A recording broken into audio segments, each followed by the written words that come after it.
السلام عليكم، معاكم فانتازيا كود وفي فيديو جديد. اليوم راح أرويكم وأخيرا سويت تجميعتي، وهذا الفيديو خاص بالتجميعة اللي سويتها.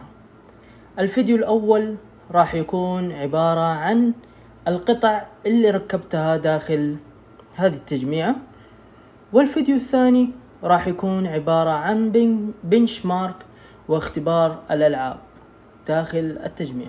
اخترته من شركة سوسو، وهو عبارة عن SSD NVMe، ويتميز ب PCIe Gen 3 و1 تيرا بايت، وهو مميز وقد ركبته على جهاز سابقا. أما بالنسبة للسعر، أخذته من علي إكسبريس بسعر 91 ريال تقريبا،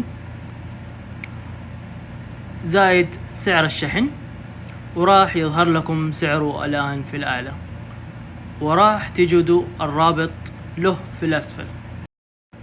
أما القطعة الثانية وهي الرامات، وهي أيضا من شركة سوسو، وهي عبارة عن DDR4 RGB، وأيضا تملك تردد 3600 ميجا هرتز و16 جيجا بايت، وهي عبارة عن قطعتين 8 و8 لتكون 16 جيجا. أما بالنسبة للسعر، وهو عبارة عن 130 ريال تقريبا، زائد سعر الشحن، وموجودة في علي إكسبريس. أما بالنسبة للمعالج، وهو عبارة عن Ryzen 5 من AMD، وهو يملك 6 كور و12 ثريد،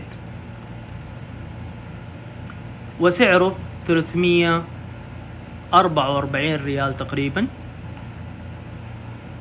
أما المذر بورد التي اخترتها لتجميعتي، وهي من MSI ب 550M برو VHD واي فاي، وهي تتميز بشريحة B550، وتدعم 4.0 PCIe و SSD NVMe الحديث، وكروت شاشة ومعالجات المدعومة وهي AMD Ryzen، وأيضا يوجد بداخلها واي فاي مدمج، وتدعم أيضا M.2 SSD، وتدعم أيضا 3.2 USB، وأربع منافذ رام DDR4، تدعم حتى 128 جيجا، وحجم اللوحة مايكرو ATX، وهي تملك سعر متوسط. أما بالنسبة للسعر فهو 600 ريال. بعد فتحها وتركيبها يجب أولا تحديث البيوس لتدعم المعالج الموجود لدينا، وهو Ryzen 5 الذي شرحناه سابقا. أما بالنسبة لمبرد المعالج فهو من شركة ثيرمال رايت، اخترته لسعره المنخفض ولونه الأبيض، لتكون التجميعة تقريبا بيضاء بالكامل، وهو ب100 ريال تقريبا. وأيضا من مميزاته أنه يتمتع بتصميم أنيق وأداء مميز وإضاءات RGB مميزة.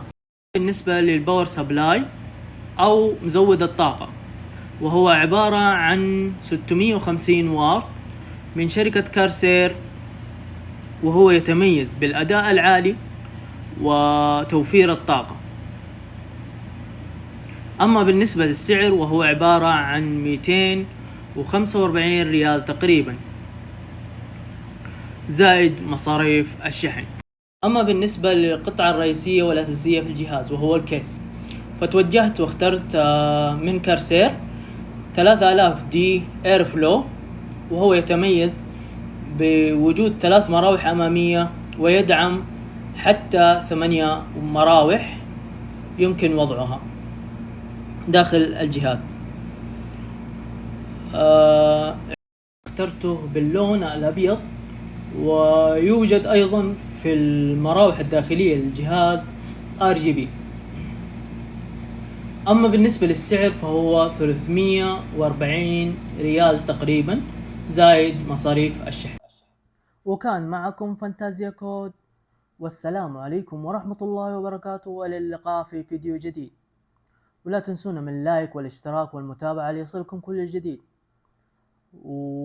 وتم وضع جميع الروابط التابعة للقطع تحت في الديسكريبشن.